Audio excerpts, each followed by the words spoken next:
Hello दोस्तों, कैसे हो आप सब। उम्मीद करता हूँ आप सब बढ़िया होंगे और अपनी तैयारी को भी बड़े बेहतरीन ढंग से कर रहे होंगे।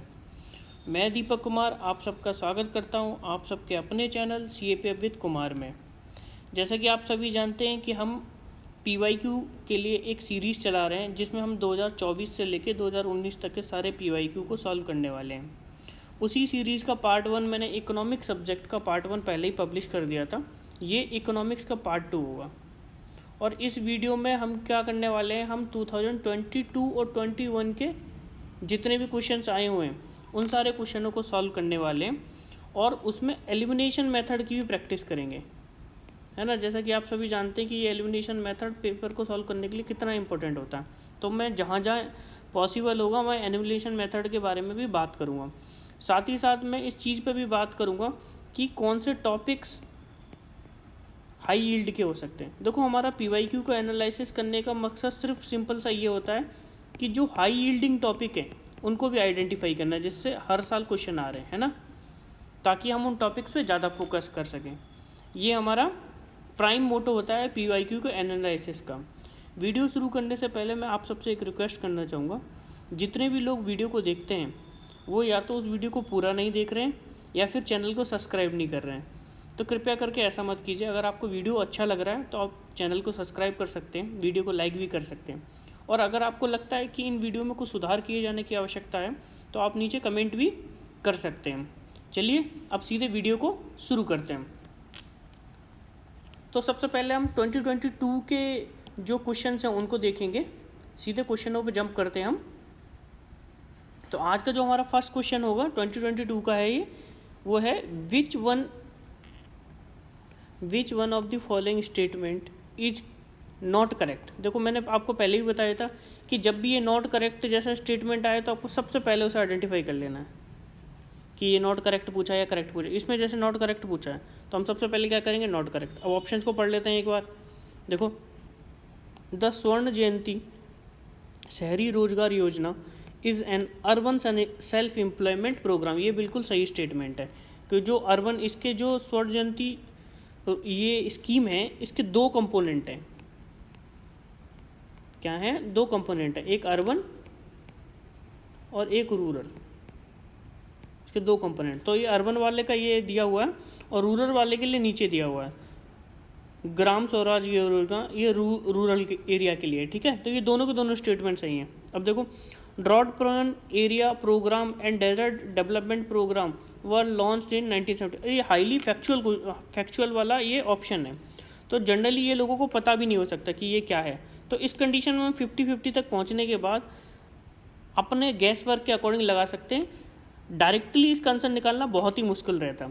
फिर भी मुझे तो आंसर बताना है तो मैं आपको बताता हूँ। द संपूर्ण ग्रामीण रोजगार योजना was launched after restructuring the integrated rural development program, है ना। ये वाली जो है, ये वाला ऑप्शन इसका आंसर है, क्योंकि ये 1999 और 200 में लॉन्च किया गया था। अब देखो, ये जो स्कीम है, स्वर्ण जयंती वाली स्कीम है, ये इंटीग्रेटेड स्कीम है।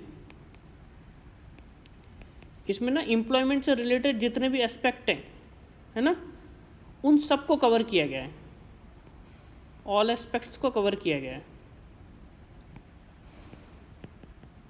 जितने भी एस्पेक्ट्स हैं और जितने भी इसके भागीदार हैं उन सबको इसमें कवर किया गया है। जैसे कि NGOs, है ना, सेल्फ हेल्प ग्रुप्स, इन सबको इसमें इंक्लूड किया गया है। ठीक है, तो इसका आंसर C है। नेक्स्ट क्वेश्चन को देखते हैं। ऑपरेशन फ्लड से रिलेटेड है। Operation flood is also popularly known as, तो इसको पॉपुलरली वाइट रेवोल्यूशन भी बोला जाता था। तो ये 1970 में स्टार्ट हुआ था और किसके अंडर में? वर्गीस कुरियन के। ठीक है, तो इसलिए इनको फादर बोला जाता है, इसका father of white revolution. Next question देखते हैं। The stand up India scheme is related to which one of the following issues. Social security during old age, ये बिल्कुल भी नहीं है। Providing technical know how to young educated skilled worker from rural area, ये भी नहीं है। ये है SC/ST के अंदर जो इंटरप्रेन्योरशिप स्किल्स हैं उनको प्रमोट करने से रिलेटेड है। ठीक है, ना ही ये इंश्योरेंस से रिलेटेड है। ये इसका सिंपल आंसर। अब देखो, स्कीम्स वाले जो जितने भी क्वेश्चन UPSC बार बार पूछ रहा है तो इनका सोर्स जो मैंने देखा है वो है India year book. India year book से ये स्कीम्स पूछे जाते हैं और ये ऑप्शन हैं वहीं से उठाए जाते हैं जनरली। अब इंडिया ईयर बुक अपने आप में बहुत बल्कि है, तो उसको पूरा तो कंप्लीट नहीं किया जा सकता, लेकिन मैं कोशिश करूँगा कि उसकी जो इम्पोर्टेंट स्कीम्स हैं उसको मैं एग्ज़ाम से पहले ज़रूर करवा दूँ, है ना। आपको बार बार लगता हो ये स्कीम के क्वेश्चन कहाँ से उठा के, तो वो ये बात ये सही है कि ये करंट अफेयर में भी कहीं ना कहीं न्यूज़ में रही होगी, लेकिन उससे ज़्यादा मैं बता दूं आपको, ये स्कीम्स जनरली वही स्कीम्स पूछी जाती हैं जो इंडिया ईयर बुक में होती हैं, और कोई दूसरी स्कीम नहीं पूछी जाती हैं, वही पूछी जाती है, ठीक है। तो इंडिया ईयर बुक भी एक रेफरेंस है इनका। नेक्स्ट क्वेश्चन देखते हैं। नेक्स्ट क्वेश्चन देखो, ये भी स्कीम्स हैं। Which one of the following statement about Ek Bharat Shreshtha Bharat programme is correct? It was announce in year 2014। अब देखो, इस वाले क्वेश्चन को हम दो तरीके से सॉल्व कर सकते थे। एक तो सिंपल, आपको नॉलेज है तो सिंपल सॉल्व कर लो कि ये 2014 की जगह 15 में आई थी, तो ये वाला स्टेटमेंट नॉट करेक्ट है। अब ये नॉट करेक्ट होते ही सबसे पहले ये दोनों के दोनों ऑप्शन हमारे एलिमिनेट हो गए। फिर देखते हैं, it aims to create the environment which promote learning between states by sharing best practice and experience है। ये बात सही है। ये दोनों में क्या बात कर रहा है कि दोनों अपने जो बेस्ट प्रैक्टिस है उनको शेयर करके क्या करें, कम्युनिकेशन स्थापित किया जाए स्टेट्स के बीच में। अब देखो, अगर हमको वैसे सॉल्व करना हो लॉजिक के माध्यम से तो कैसे कर सकते हैं? देखो, एक भारत श्रेष्ठ भारत, इस स्कीम के बारे में अगर हमने कभी भी सुना है तो इस नाम से ही हमें पता चल रहा है कि यूनिटी की बात हो रही है कुछ, है ना। तो ये जो सेकंड वाला स्टेटमेंट है कुछ यूनिटी टाइप की ही बात कर रहा है कि दोनों में कंबाइन प्रमोट करना, उनके बीच में कम्युनिकेशन स्टेबलाइज करना, उनके बीच में समन्वय की भावना को पैदा करना, ये बात कर रहा है। तो ये बात तो सिंपल सही हो जाएगी, ठीक है। और ये सेकंड वाले स्टेटमेंट को रॉन्ग कैसे कर सकते थे हम? तो उसका तरीका ये हो सकता था कि ईयर 2014 में हम सबको पता है कि गवर्नमेंट चेंज हुई थी, न्यू गवर्नमेंट जो प्रेजेंट गवर्नमेंट है वो आई थी, है ना, मई के आसपास ये आई थी। अब देखो, अब तो हम ये सोच सकते हैं कि अच्छा जैसे ये आई क्या उसी ईयर इसने ये प्रोग्राम को लॉन्च कर दिया, तो अपन बोल सकते हैं, अपन ये अनुमान लगा सकते हैं कि हाँ यार ये पॉसिबल नहीं है कि उसी ईयर इसने लॉन्च कर दिया हो। हालांकि इसने कुछ स्कीम्स 2014 में भी लाई थी, है ना। तो वो स्कीम्स को अगर हमें ध्यान होता कि 2014 में कौन कौन सी स्कीम्स लाई हैं तो भी हम बना सकते थे। तो ये वाला ऑप्शन एलिमिनेट होते ही सिर्फ एक बचता है, 2, तो इसका आंसर 2 होगा, है ना। तो मैं आपको यहाँ पे क्या राय दूंगा कि देखो, ये क्वेश्चन कब का है? 2022 का। स्कीम कब की है? 2015 की। तो आप क्या करो ना कि प्रेजेंट गवर्नमेंट की 2014 और 15 की जितनी भी स्कीम्स हैं उनको ध्यान रख लो कि अच्छा ये स्कीम्स इस ईयर में लॉन्च हुई, है ना। वो आपको एलिमिनेशन करने में हेल्प करेंगे। उसके अलावा ज़्यादा जो बजट वगैरह में चर्चा में हो, इंडिया ईयर बुक में हो, उन्हीं को ध्यान रखने की ज़रूरत है, क्योंकि CAP में हर साल कम से कम 2 से 3 क्वेश्चन स्कीम से आ ही रहे हैं। हमने इस ईयर भी देखा, ठीक है। चलिए नेक्स्ट क्वेश्चन पे जंप करते हैं। नेक्स्ट क्वेश्चन है, recently with the which one of the following country did India sign comprehensive economic partnership agreement? ये उस टाइम पे न्यूज़ में था और USA के साथ हमने ये साइन किया था। नेक्स्ट क्वेश्चन देखते हैं। Now days non fungible tokens talked about in the context. अब ये नॉन फंजिबल टोकन्स पे पूछा हुआ है इन्होंने, क्या है ये? तो ये digital assets on blockchain, operation of banking correspond in rural areas, ये नहीं है। Multi factor authentication security requirement in banking transaction, ये भी नहीं है। Transaction through the small finance bank, ये भी नहीं है। आंसर इसका सिंपल डिजिटल एसेट्स हैं। थोड़ा सा नॉन फंजिबल टोकन्स के बारे में और जान लेते हैं। ये क्या है? ये क्या है? डिजिटल एसेट्स हैं। डिजिटल एसेट्स हैं ये, लाइक फोटोग्राफ, है ना, like photograph, music, art, picture, painting, है ना, इस टाइप की ये डिजिटल एसेट्स हैं। इनको डिजिटली क्या किया जाता है? कलेक्ट किया जा सकता है, डिजिटली कलेक्ट किया जा सकता है, स्टोर किया जा सकता है, और साथ ही साथ इनको सेल भी किया जा सकता है ना। तो ये डिजिटल क्या है? डिजिटल एसेट टाइप के हैं जो किसी भी फॉर्म में हो सकते हैं और उनको सेल कलेक्ट भी किया जा सकता है, ठीक है। आगे देखते हैं। With reference to Indian economy the term bad bank frequently mentioned in news refer to. Bad bank पे क्वेश्चन पूछा है, ये सिंपल आंसर इसका ये एसेट रिस्ट्रक्चर कंपनी है ये, ठीक है। उसके बाद ये 3 ऑप्शन को भी देख लें। असेस्ट मैनेजमेंट कंपनी है क्या ये? A bank with huge non performing assets, a bank that has become insolvent. अब देखो बैड बैंक होते क्या है, सिंपल 2 लाइन में जान लेते हैं। बैड बैंक अगर जैसे मान लो ये बैंक है, कोई बैंक है, इस बैंक ने लोन दिया किसको? विजय माल्या को। अब हम सबको पता है कि विजय माल्या लोन लेके भाग गया, पैसा लेके भाग गया।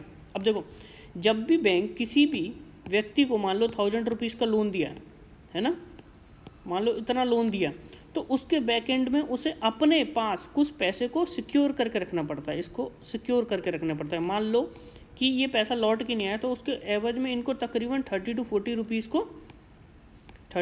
रुपीज़ को अपने पास रखना पड़ता है। इसके 1000 रुपये उसको दे दिए सिक्योरिटी के लिए, 30 to 40 रुपीज़ को इनके अपने पास रखना है। ऐसा RBI के रूल्स हैं, नियम से, ठीक है। ये एग्जैक्ट अमाउंट नहीं है ना, ये एग्जैक्ट परसेंट है, बस आप एग्जांपल के लिए रखो कि बैकेंड में इनको कुछ पैसा रखना पड़ता है। अब देखो, इन्होंने 1000 रुपये विजय माल्या को दे, विजय माल्या लेके भाग गया। अब 1000 रुपये तो गए गए, उसके साथ साथ ये 30-40 रुपये जो रखे हुए हैं ना, बैंक इनको भी यूज़ नहीं कर पा रही है। क्यों? क्योंकि रूल्स हैं, क्योंकि जब तक ये लोन ख़त्म नहीं हो जाता तब तक हम इसको 30-40 रुपीज़ को यूज़ नहीं कर सकते। अब देखो, 1000 तो गए, 30-40 को यूज़ करके कुछ कमा सकते थे, वो भी नहीं कमा पा रहे बैंक, है ना। तो इस कंडीशन से निपटने के लिए बैड बैंक के कंसेप्ट लाए गए कि ये जो लोन है ना 1000 रुपीज़ का, ये बेच दिया जाएगा किसको? बैड बैंक को, कि आप लो, आप रिकवर करते रहो। अब बैंक की बैलेंस शीट से ये 1000 रुपीज़ हट जाएंगे, बोला ये हट गए। अब ये हट गए तो ये 30-40 रुपीज़ फ्री हो गए, कम से कम वो इसे यूज़ कर सकेंगे, ठीक है।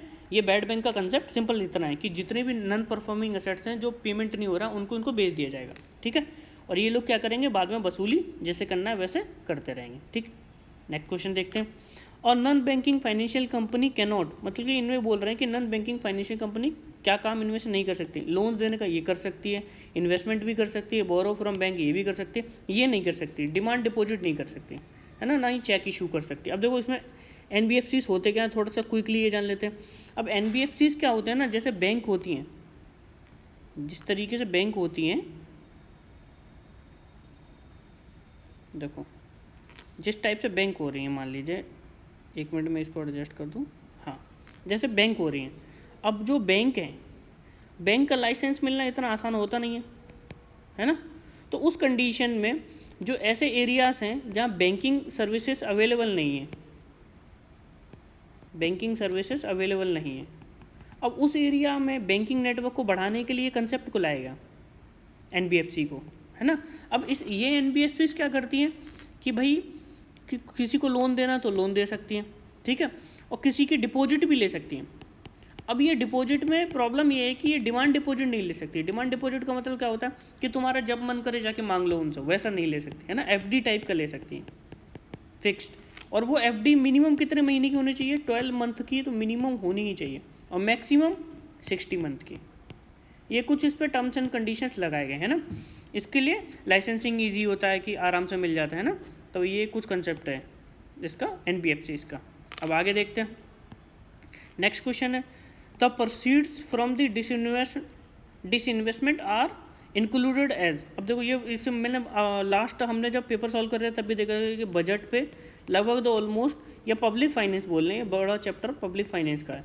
तो पब्लिक फाइनेंस से हर साल 1-2 क्वेश्चन आते हैं। 2022 में भी क्वेश्चन आया सिंपल कि डिसइन्वेस्टमेंट किसका पार्ट होता है? ये कैपिटल रिसिप्ट का पार्ट होता है।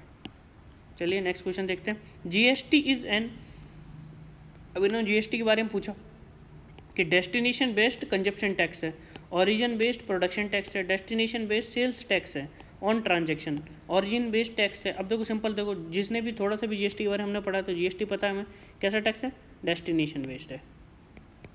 आपको ये याद है तो 2 ऑप्शन तो ये उड़ गए सीधे सीधे। फिर उसके बाद देखते हैं कि कंजप्शन है या सेल्स पे। अब देखो फॉर एग्जांपल, आप एक लैपटॉप लेने गए, आप गए एक लैपटॉप लेने के लिए। अब जब आप लैपटॉप खरीदते हो ना, तभी तो GST पे करते हो। तो क्या हुआ? डेस्टिनेशन जो कंज्यूमर है वो GST पे करेगा। कौन पे करता है? कंज्यूमर। तो क्या बोल सकते हैं अपन कि डेस्टिनेशन बेस्ड कंजप्शन टैक्स है। आप सिंपल अपना एग्जांपल भी याद आता है आप तो आराम से इस क्वेश्चन को बना सकते हैं हम कि भाई कंज्यूमर पे करता है इसको। नेक्स्ट क्वेश्चन देखते हैं। In the first quarter of physical year 2020-21 GDP contracted by 23.9% and in the second quarter by 7.5%. The economic survey 2020-21 preferred to call it recovery in। अब ये बोल रहा है कि जब कोविड आया, कोविड में हमको पता है कि इकोनॉमी सबकी सब कंट्रैक्ट हुई थी, है ना। अब ये कंट्रैक्ट तो हुई, उसके बाद जो रिकवरी हुई, रिकवरी हुई वो किस शेप की थी, ये क्वेश्चन पूछा। और देखो ये उस टाइम पे बहुत न्यूज़ में था। देखो मान लो कि उस टाइम पे इकोनॉमी की ग्रोथ रेट ऐसी ऐसी ऐसी ऐसी चल रही थी, अचानक से कोविड आया, ऐसी हो गई, है ना। और रिकवरी हुई तो रिकवरी के ऐसे तरीके भी हो सकते थे, है ना। मान लो ऐसे गया, एक तरीका ये है। तो जो हमारी रिकवरी हुई थी वो इस शेप में हुई थी, वी शेप में, इसलिए इसका आंसर था वी शेप, है ना। अब वी शेप में क्या हुआ कि शार्प गिरावट हुई, शार्प क्या हुई, गिरावट तो हुई, लेकिन शार्प रिकवरी भी हुई। क्या हुई, शार्प रिकवरी भी हुई। तो इंडिया के केस में ये था, शार्प गिरावट, जैसे ये गिरी, है ना, और वैसे ही शार्प रिकवरी ये, ठीक है। नेक्स्ट क्वेश्चन देखते हैं। ये 2022 के जितने भी क्वेश्चन थे हमने डिस्कस कर लिया। अब सीधे अब 2021 के क्वेश्चनों को देखते हैं। पहला क्वेश्चन है इसका, 2021 में मैंने एक चीज़ देखी, मैं पहले आपको बता दूं कि 2021 में ना माइक्रो इकोनॉमिक्स के बेस्ड जो क्वेश्चंस थे वो ज़्यादा थे, ठीक है। मैंने देखा हुआ है कि CAPF और CDS में ना कि माइक्रो इकोनॉमिक्स बेस्ड क्वेश्चन काफ़ी आते हैं। तो सबसे पहले इस क्वेश्चन को देख लेते हैं। Which one of the following statement about production possibility frontier is not correct. अब देखो इन्होंने पहली बार नॉट करेक्ट पूछा, तो सबसे पहले हम ये जान लेते हैं कि ये प्रोडक्शन पॉसिबिलिटी फ्रंटियर होता क्या है, ये क्या है। तो आप सिंपल इसके बारे में 2 लाइन में एक चीज़ जानिए। देखो इतनी राम कहानी लिखी हुई है उसको कोई मतलब नहीं, आप सिर्फ इतना जानिए कि मान लो कि हमें 2 प्रोडक्ट प्रोड्यूस करने हैं, कोई भी 2 product, all factor of productions को यूज़ करके, ऑल फैक्टर ऑफ प्रोडक्शंस को यूज़ करके किसी 2 प्रोडक्टों को यूज़ करना है, सारे रिसोर्सेस यूज़ करके। तो उसकी क्या क्या पॉसिबिलिटी होंगी, है ना, क्या क्या पॉसिबिलिटीज़ हो सकती हैं, बस ये कर्व उसके बारे में बताता। अब देखो ये दिखता कैसा, ऐसा दिखता है, ऐसा दिखता है, सिंपल ऐसा दिखता है। बस आपको कुछ उससे ज़्यादा कुछ भी याद रखने की जरूरत नहीं, ठीक है, सिंपल इतना। और इसका बाद आंसर क्या है, डी आंसर है इसका। On the production possibility frontier the output of one commodity can be increase without changing the output of another. ऐसा हो नहीं सकता। अगर देखो मैंने 2 की बताई तो दोनों एक दूसरे प्रोडक्ट एक दूसरे पे डिपेंडेंट होते हैं। तो उस केस में दोनों में अगर एक में चेंज करेंगे, जैसे एक को बढ़ाना चाहते हैं तो दूसरे का गिराना पड़ेगा, सिंपल सी बात है, ठीक है। तो इसलिए आंसर हमारा डी होगा। नेक्स्ट क्वेश्चन देखते हैं। क्वेश्चन कहता है how is the magnitude of price elasticity for an individual of goods determined. अब देखो इलास्टिसिटी की बात कर रहा है सबसे पहले। तो इलास्टिसिटी लास्ट कंसेप्ट में हमने भी देखा था, उसमें बोला था कि अगर प्राइस में कुछ चेंज हो तो उसकी डिमांड में या सप्लाई में क्या चेंज होगा, ये कंसेप्ट है। अगर डिमांड एंड सप्लाई बढ़ रही है तो वो इलास्टिक है, और डिमांड एंड सप्लाई नहीं बढ़ रही तो इन इलास्टिक है, सिंपल सी बात है। अब ये कह रहा है कि the magnitude of price elasticity of individual goods, कि उसका मैग्नीट्यूड किन किन चीज़ों पे डिपेंड करेगा। तो सिंपल सी बात है, देखो देखते हैं। By the degree to which goods is necessity और लग्जरी। अब देखो जितना ज़्यादा नेसेसरी होगा उतनी ज़्यादा की उसकी इलास्टिसिटी क्या होगी, कम होगी। क्या होगी, क्योंकि वो तो हमें यूज़ करना ही है, सिंपल सी बात है। इलास्टिसिटी कम होगी तो ये बात सही है। By to extend to which substitute are available, अगर सब्सिट्यूट ज़्यादा होंगे तो सिंपल सी बात है इसकी जगह हम वो यूज़ कर लेंगे, है ना। अगर सब्सिट्यूट्स नहीं होंगे तो वो सिंपल सी बात है क्या, वो फिर से क्या होगी, इलास्टिक नहीं होगी, इन इलास्टिक होगी, सिंपल सी बात है, ठीक है। तो ये वाला भी ऑप्शन सही। अब देखो हमें 2 सही हो गए हमारे। तो जैसे ही 1 सही हुआ तो हम एक चीज़ इस ऑप्शन को देखो, हमेशा क्या करना है, जैसे ही आपका कोई ऑप्शन सही हो सबसे पहले एलिमिनेशन पे जाओ कि 1 सही हुआ तो ये वाला ऑप्शन एलिमिनेट हो गया। अब देखो तीनों में 1 1 है। उसके बाद आप देखते हैं सेकंड वाला भी सही हो गया तो ये वाला ऑप्शन भी एलिमिनेट हो गया। तो अब हमें इन दोनों में सोचना है। अब देखो दोनों ऑप्शन में से हमें कोई भी एक बन गया तो हमारा आंसर निकल आएगा। By the rate of income growth in economy, ये कह रहा है कि इनकम ग्रोथ हो जाए तो उससे इलास्टिसिटी कोई फ़र्क पड़ता है। तो सिंपल सी बात है, इससे कुछ डिटरमाइन नहीं होता, ये क्वेश्चन मार्क टाइप का है। By the relative importance of the goods in consumer budget. अब देखो ये कंज्यूमर का बजट है 1000 रुपीज़ का फॉर एग्जाम्पल। तो अगर इंपॉर्टेंस ज़्यादा होगी उसकी तो इलास्टिसिटी उसकी क्या होगी, कम होगी। अगर इंपॉर्टेंस कम होगी और बजट उसके पास नहीं है तो वो उसे बाई नहीं करेगा, सिंपल सी बात है। तो ये तो इम्पैक्ट डालता है। तो इस केस में हमारा आंसर क्या हो जाएगा, 1 2 4, सिंपल। नेक्स्ट क्वेश्चन पे जंप करते हैं सीधे। Which one of the following functions as an automatic stabiliser in context of fiscal and monetary policy of an economy. अब देखो इसका क्या है, ये बोल रहा है कि ऑटोमेटिक स्टेबलाइजर की बात कर रहा है। कैसी? Automatic stabiliser.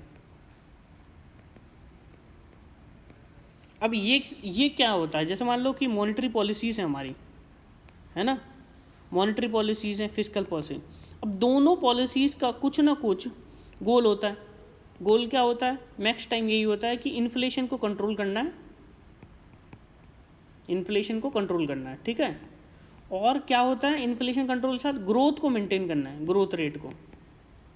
ये दो काम होते हैं हमारे, ठीक, कि ग्रोथ रेट को किसी तरीके से हमें मेंटेन करना है, इन्फ्लेशन को कंट्रोल करना है। अब देखो, अब ये बोल रहा है कि फिस्कल पॉलिसी इनके अलावा इनमें से कौन सी ऐसी चीज़ है जो ये चीज़ को, इस गोल को ऑटोमेटिकली अचीव कर रहा है।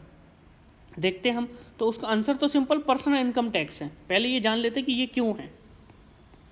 अब देखो पर्सनल इनकम टैक्स, अब मान लो कि पर्सनल इनकम टैक्स बढ़ गया, मान लो पहले 30% लगता था, अब टैक्स बढ़ा कर दे 50%। एक बंदा 10,000 रुपये कमाता है, उस पर पहले 30% टैक्स लगता था, ये 10,000 नहीं 1,000 लिख दिया, तो आप इस तरह रख लीजिए कि 300 रुपये उसके टैक्स में चले जाते थे।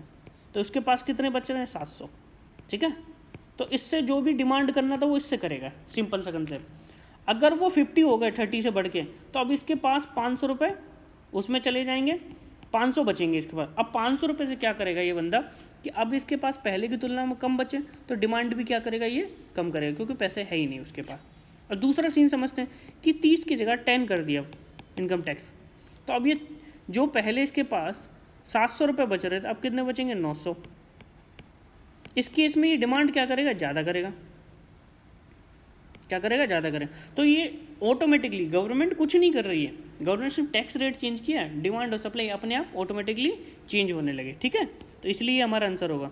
रिवर्स रेपो रेट में खुद मॉनिटरी पॉलिसी यूज़ किया जाता है, फिर open market operation, bond price, ये तीनों के तीनों में वही चीज़ यूज़ की जा रही है कि गवर्नमेंट एक्टिवली इन्वॉल्व होती है, उसके बाद वो प्राइसेस को चेंज खुद करती है। जबकि यहाँ ऑटोमेटिकली हो रहा है कि वो पर्सन जो डिमांड करता है उसी की इनकम में चेंज हो जा रहा है, ठीक है।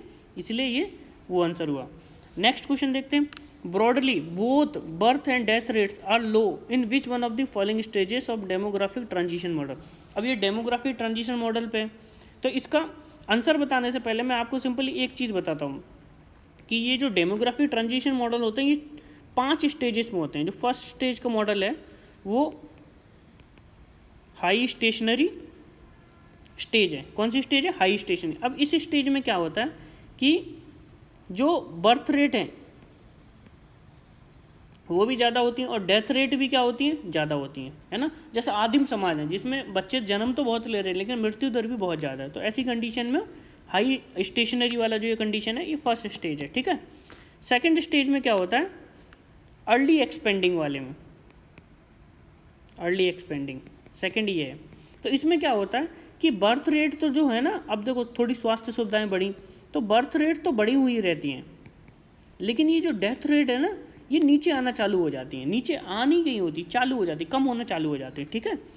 थर्ड स्टेज है लेट एक्सपेंडिंग।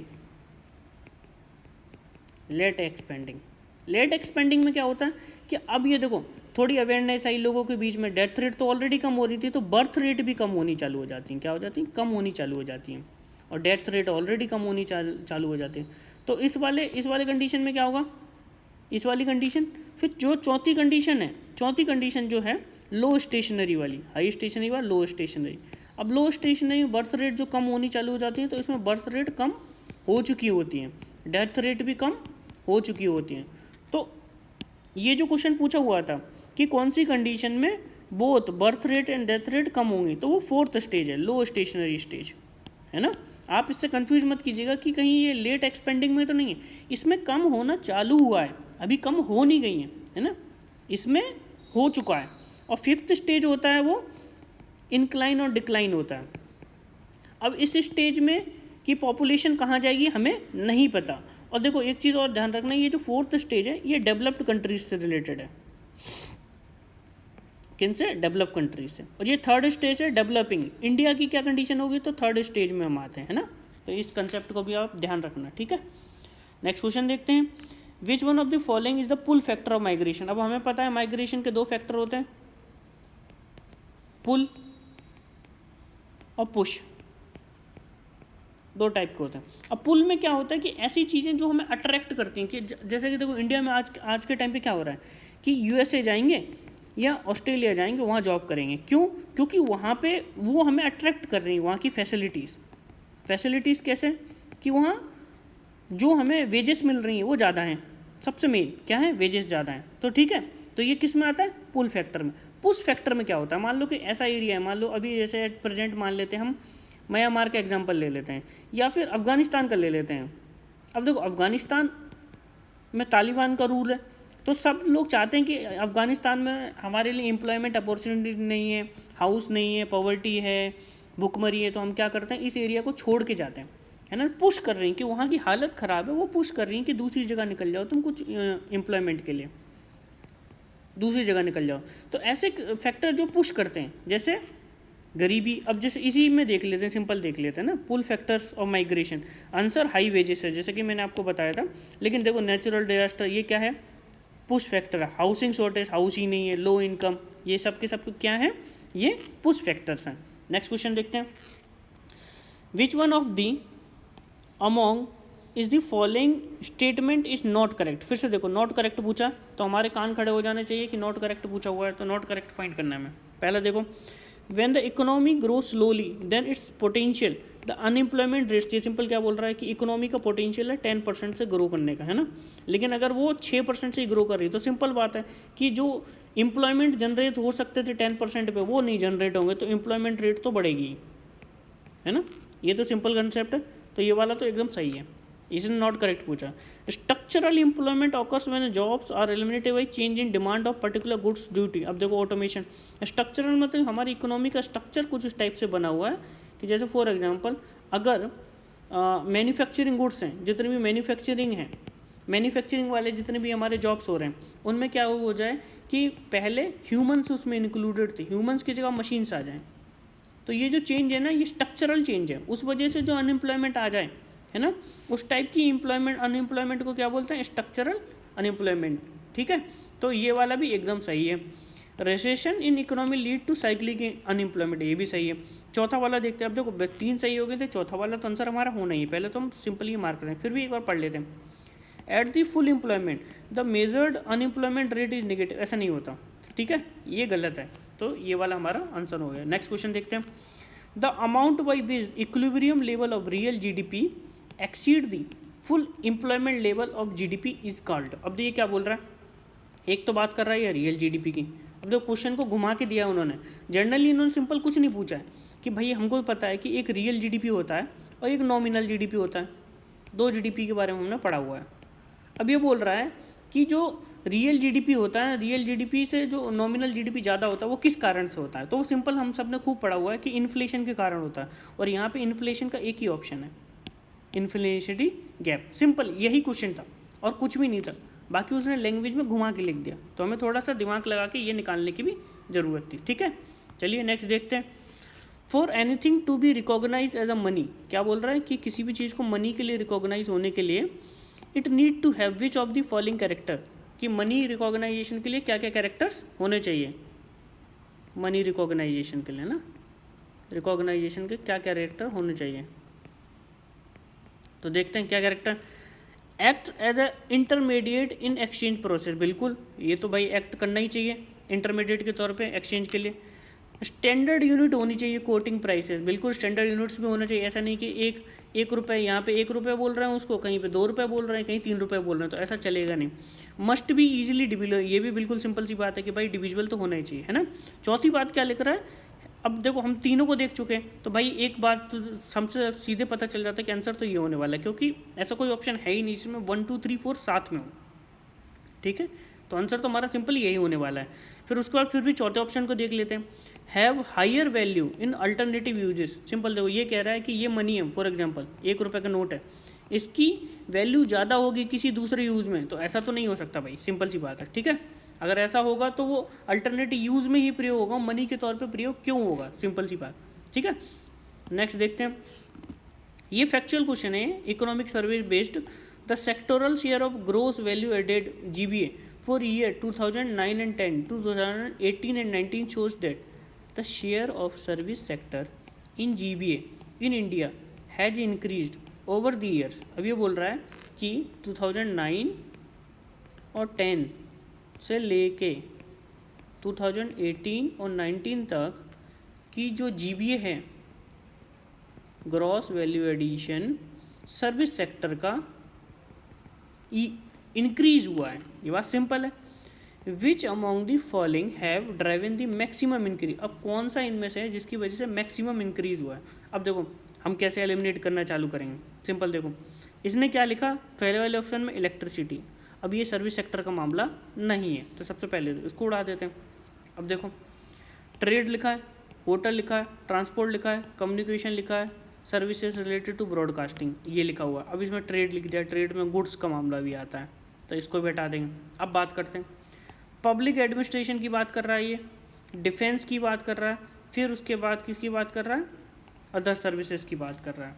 ठीक है, तो अब देखो, अब हमको ये देखना है public administration, defence, other services. चौथा ऑप्शन है finance, real estate and professional service. अब हम सोच के देख सकते हैं कि किसका वेटेज। देखो इस टाइप के क्वेश्चन को आपने पढ़ तो सकते नहीं हो, ये बात तो सिंपल है, आप इस बात को मान लो। क्यों नहीं पढ़ सकते भाई, ये कब का पूछा है, कौन सा डाटा है, इतना कितना डाटा याद रखोगे ना। आप इंसान ही तो हो और एक सिंपल एग्जाम की तैयारी कर रहे हो, इतनी मशीन की तरह आप डाटा याद नहीं कर सकते। तो इस वाले का तरीका यही था कि पहले इसको एलिमिनेट करो, फिर ट्रेड को एलिमिनेट करो, फिर सोचो कि इन दोनों में वेटेज किसका ज़्यादा है। तो आपको लगेगा कि यार यहाँ डिफेंस है तो इसमें वेटेज इसका ज़्यादा हुआ, लेकिन यहाँ फाइनेंशियल सर्विसेज है। क्या है, फाइनेंशियल सर्विसेज जो वेटेज सबसे ज़्यादा रखता है। इसी वजह से हम बोलेंगे सिंपल कि हमारा आंसर क्या होगा, डी। ठीक है, नेक्स्ट क्वेश्चन को चेक करते हैं क्या है। On the basis of employment condition the economy divided. अब इसमें एम्प्लॉयमेंट कंडीशन की बात की गई है, एम्प्लॉयमेंट कंडीशन की, तो उसके बेसिस पे आंसर सीधे मैं बता दूं आपको, ऑर्गेनाइज्ड और अनऑर्गेनाइज्ड वाला सेक्टर है। ठीक है, अब ये कंसेप्ट क्या है ऑर्गेनाइज। ऑर्गेनाइज का मतलब